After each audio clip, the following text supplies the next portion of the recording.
Thank you very much, everybody. Thank you very much, please. Major General Matz, I want to thank you and everyone at the American Battle Monuments Commission for doing just an absolutely fantastic job. Exactly 100 years ago today, on November 11th, 1918, World War I came to an end. Thank God. It was a brutal war. Millions of American, French, and Allied troops had fought with extraordinary skill and valor in one of the bloodiest conflicts in human history. We are gathered together at this hallowed resting place to pay tribute to the brave Americans who gave their last breath in that mighty struggle. Earlier, Melania and I were deeply honored to be the guests of President Macron and Bridget at the centennial commemoration of Armistice Day. It was very beautiful, so well done. To all of the French military leaders and dignitaries in attendance with us now, thank you for joining us as we honor the American and French service members who shed their blood together in a horrible, horrible war, but a war known as the Great War. We are also joined by many distinguished American military leaders. Thank you to the Chairman of the Joint Chiefs of Staff, General Joseph Dunford. Thank you, Joe. Thank you. Army Chief of Staff, General Mark Milley. Thank you, Mark. Supreme Allied Commander, Europe, General Curtis Scarparotti. General, thank you. And Air Force Commander, Europe, General Todd Walters. Thank you. Thank you, General. Thank you as well to the members of Congress who have joined us: Ralph Abraham, Anthony Brown, John Carter, Paul Cook, Henry Cuellar, Richard Hudson, Bill Huizenga, Dutch Ruppersberger, John Rutherford, and Steve Stivers. Thank you all very much for being with us. Thank you very much. I know you wanted to be here very badly. We appreciate it. In the United States, Armistice Day is now enshrined as Veterans Day. We have a number of amazing veterans with us today, including 6 veterans of World War II. James Blaine. James, where's James? James, thank you. Thank you, James. Frank DeVita. Thank you, Frank. Thank you very much. You look so comfortable up there under shelter as we're getting drenched. You're very smart people. Pete Dupre. Pete, thank you very much. Gregory Melikian. Thank you, Gregory. Stephen Meldikoff. Thank you. Thank you, Stephen. And Jay Trimmer. Thank you. Thank you, Jay. Thank you. You look like you're in really good shape, all of you. I hope I look like that someday. You look great. America is forever in debt, and we are forever in your debt. We really appreciate you being here. We're also joined by another very special guest, a 13-year-old boy from the United States named Matthew Haskey. Matthew is in the 8th grade, and he worked and saved all of his money for 2 years to make this trip to France. He wanted to be here in person to honor the American heroes of World War I. Matthew, thank you. You make us very proud. Where is Matthew? Matthew. Matthew. Thank you very much. You're way ahead of your time, Matthew. Thank you.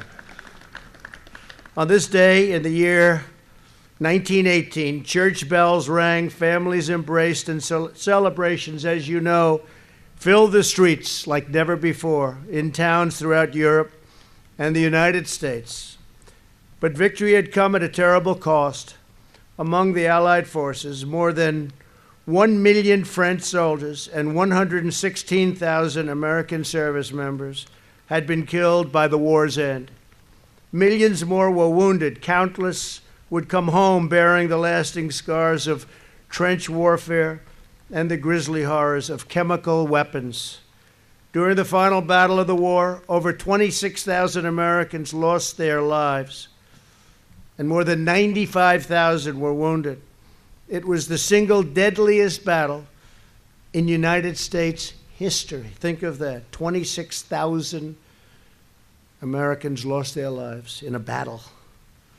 Here on the revered grounds of Suresnes American Cemetery lie more than 1,500 U.S. service members who made the ultimate sacrifice in the First World War.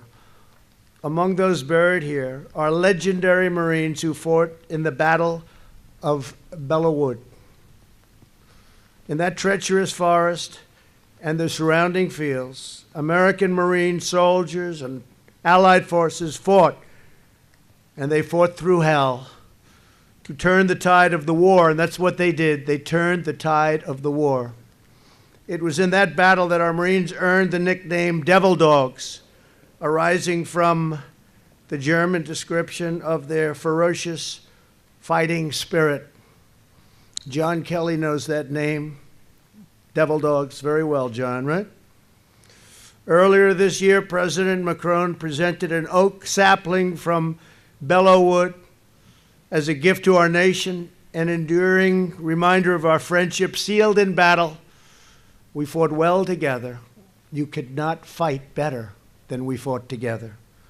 Sergeant Eugene Ware from Hazleton, Pennsylvania, was one of the Marines at Belleau Wood.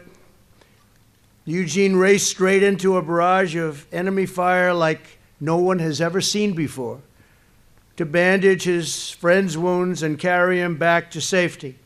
Months later, Eugene was mortally wounded. He passed away one day after Christmas.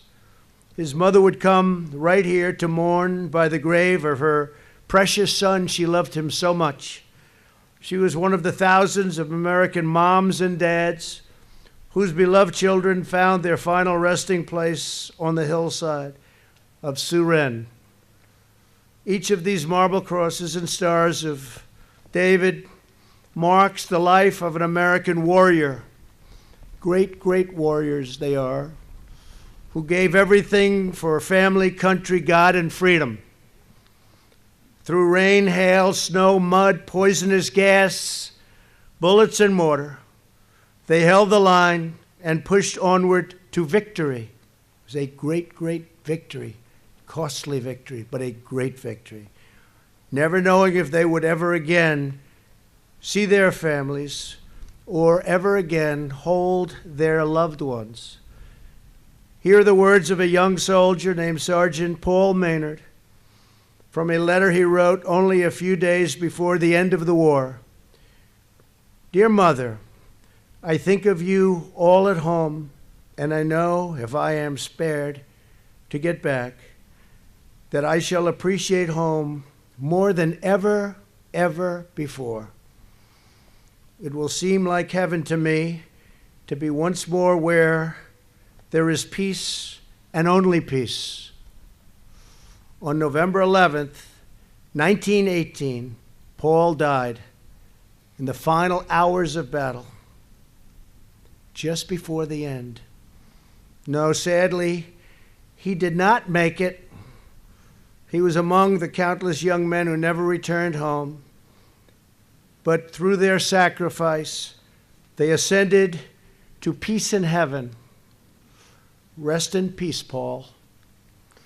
The American and French patriots of World War I embody the timeless virtues of our two republics: honor and courage, strength and valor, love and loyalty, grace and glory. It is our duty to preserve the civilization they defended and to protect the peace they so nobly gave their lives to secure 1 century ago.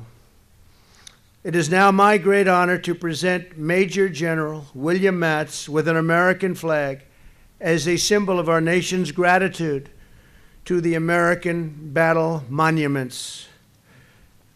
The Commission has done such an incredible job, and General, we very much appreciate it. Today we renew our sacred obligation to memorialize our fallen heroes on the soil where they rest for all of eternity.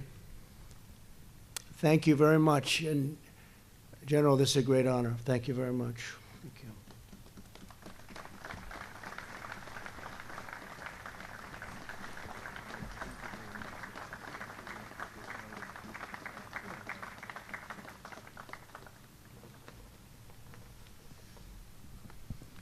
Thank you all. God bless you. This has been a wonderful 2 days we spent in France, and this is certainly the highlight of the trip. Thank you very much. Appreciate it.